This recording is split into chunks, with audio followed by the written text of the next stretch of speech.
بسم الله الرحمن الرحيم. هذا اللي يتكلم الديش سيدي الداف يحيى الرقيق، معتقل سابق ضمن مجموعة قديميزيك، نائب رئيس تجمع المدافعين الصحراويين عن حقوق الإنسان كوديسا. أنا تم اعتقالي بتاريخ يوم 2 في شهر 12 2010، وتم اختطافي من داخل منزلي بالحشيشة. اختطفتني قوات كوموندو بزي مدني، يعني معدلين ماسكات رافدين سلاح ودايرين عليهم مرايات حق. يعني تم اختطافي من المنزل ومشاو بيا شور بلد، قالوا الكوميسارية، ثم مارسوا عليا شتى انواع التعذيب. يعني منين اول حال كاع منين داوني فسخوني من لباسي، خلوني لابس السروال رقيق، ومنين لحق ذا البلد قالوا عني سروالي، خلوني لاب البنياضور هذاك حق. قاموا واحدين وقالوا الواحدين احنا منين جبناه قالوا لهم خلونا نرجعوا، قالوا لعائلته اللي في الدار باتوا، قالوا لهم الليله قالوا لهم مقصرين معاها حق.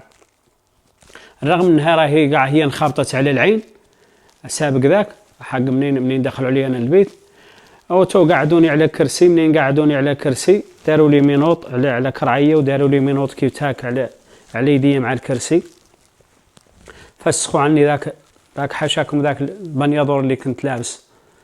او تو تموا يعذبوني فماتيه هاي. لين جا واحد تلي يسولني على قديمي زيك اش عدلتوا فيه وكذا، لين خبطني على العين هذه اللي تراعوا فيها، عاد عندي عاهه مستديمه، هاي العين عاد خضراء، الاذن هذه طرطقت بالدم حق.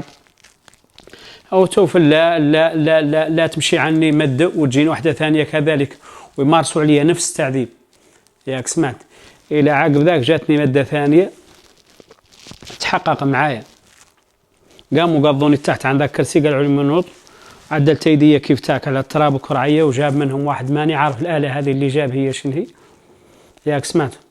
ما قلعوا مني ذاك القرصون حاز بي على بلده واغتصبوني فيه حق.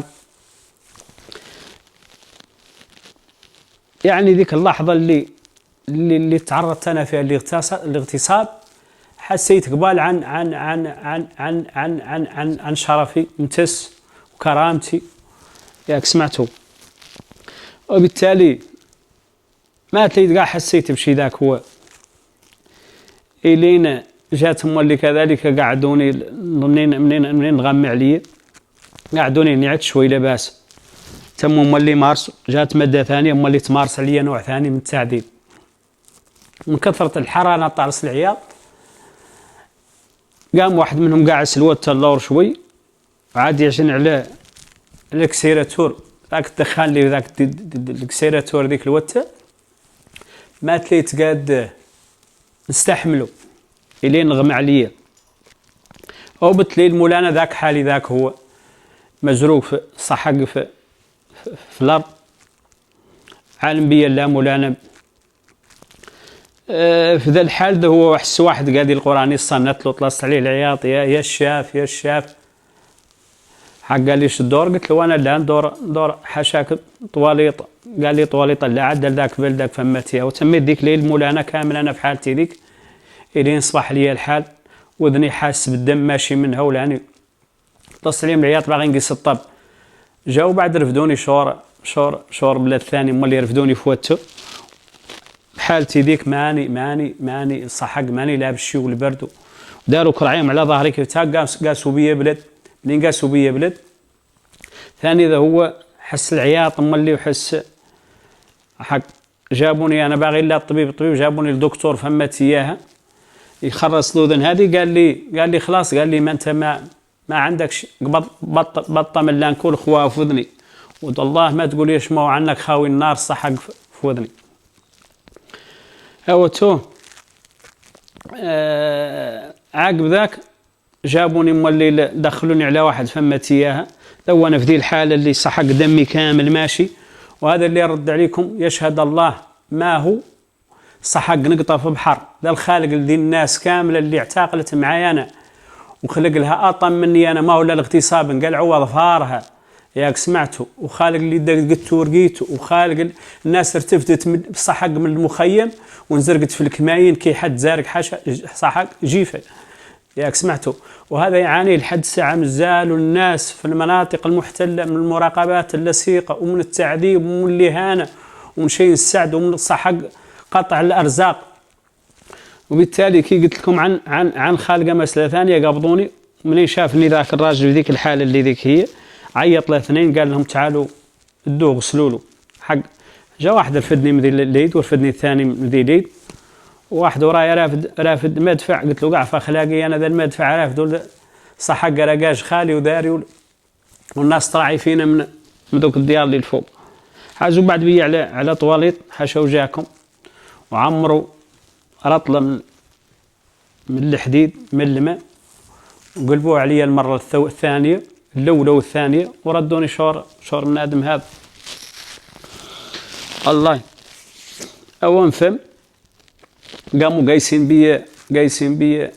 بيا بلد ثاني، ذا هو جيت لين دخلوا فتحوا عني الباب، ذا هو تقول لا داخل ماني راد عليك، بلد يذبحوا فيه، البيت ملان من الدمومات والحيط ملان وباش ما تروحين فم حاشا وجاكم من طيار لما اللي نزلت نذكره ما ذاك اللي نقول لكم يشهد الله اللي عدت منين نرقد نتفقد ذا الا الصحق يقوموا عليه ياسر من الماجع ولا تليت قاعد قاعد نفسيتي متدمره حتى ياك سمعت. الا منين يعملوا دوك باش نطيروا فيهم الماء يقولوا لنا شربوهم والباقي منهم يرشوك به بالبول.